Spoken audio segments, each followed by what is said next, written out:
Hi అండి, welcome to my channel Jo kitchen vlogs. ఈరోజైతే నేను బయట బండి మీద దొరికే బఠానీ చాట్ ఇంట్లో ఎలా ఈజీగా చేసుకోవచ్చో చూపించేస్తాను. వీడియో ఫుల్గా మొత్తం చూసేయండి, మీకే తెలుస్తుంది ఎలా చేయాలో. The meat is almost clean now. Yes, it's ready. Look at the beautiful view.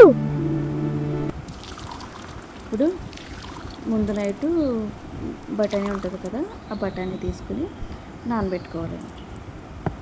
Over night అంతే నానితే చాలా బాగుంటుంది. లేదంటే మీరు ఈవినింగ్ చేసుకునేలా ఉంటే మార్నింగ్ నానబెట్టుకుని ఈవినింగ్ చేసుకున్నా సరిపోతుంది.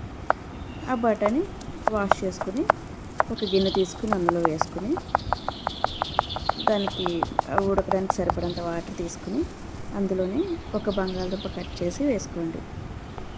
ఆ గిన్నెలో ఉడకట్లేదని చెప్పేసి నేనైతే మళ్ళీ కుక్కర్లోకి ట్రాన్స్ఫర్ చేశాను.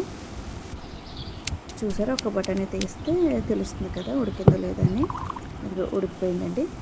అది ఇప్పుడు స్మాష్గా ఉంటుంది కదా, దాంతో స్మాష్ చేసుకోవాలి, బాగా మెత్తగా చేసుకోవాలి బాగానే. చూసారా, ఆ విధంగా చేసుకోవాలి. తర్వాత ఒక గిన్నె తీసుకుని అందులో కొంచెం నెయ్యి వేసుకుని పచ్చిమిర్చి, ఉల్లిపాయ ముక్కలు, అలాగే కొత్తిమీర వేసుకుని బాగా ఫ్రై చేసుకోవాలి. అవి లైట్ బ్రౌన్ కలర్ అయ్యేంత వరకు ఫ్రై చేసుకోవాలి. అందులో కొంచెం సాల్ట్, పసుపు, గరం మసాలా, మ్యాగీ మసాలా ఉంటే చాట్ మసాలా కూడా వేసుకోవచ్చు. నా దగ్గర లేదు కాబట్టి నేను వేయలేదంతే. The meat is almost clean now. Yes, it's ready. Look at the beautiful view. తర్వాత ముందుగా మనం ఉడికించిన బఠానీ ఉంది కదా, ఆ బఠానీ కూడా వేసుకుని ఒక్కసారి ఫ్రై చేసుకుని వాటర్ పోసుకొని అది బాయిల్ అయ్యేంత వరకు ఉంచుకోవాలి.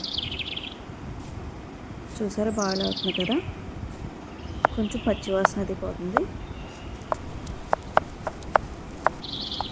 చూసారా, చాలా వరకు దగ్గర పడింది, బాయిల్ అయిపోయింది.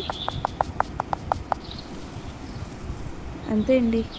ఇప్పుడు సర్వింగ్ బౌల్లో తీసుకొని సర్వ్ చేసుకుంటే బయట బండి మీద దొరికే బఠానీ చాట్ ఇంట్లోనే చాలా ఈజీగా చేసుకోవచ్చు. అందులోనే కొంచెం ఉల్లిపాయ ముక్కలు, కొత్తిమీర వేసుకుంటే టేస్ట్ అదిరిపోతుందండి. సార్ మీరు కూడా ఇంట్లో ట్రై చేయండి, పిల్లలు కూడా చాలా ఇష్టంగా తింటారు. ఒక్కసారి ఇంట్లో చేశాక బయటదైతే తినరు పిల్లలు ఎప్పటికీ. చూసారా, చాలా బాగుంది కదా, ట్రై చేయండి ఒకసారి. అలాగే వీడియో చూస్తున్నారు కానీ సబ్స్క్రైబ్ చేసుకోవట్లేదు ఏంటండి? ప్లీజ్ అండి, సబ్స్క్రైబ్ కూడా చేసుకోండి. ఉంటాను మరి, బాయ్.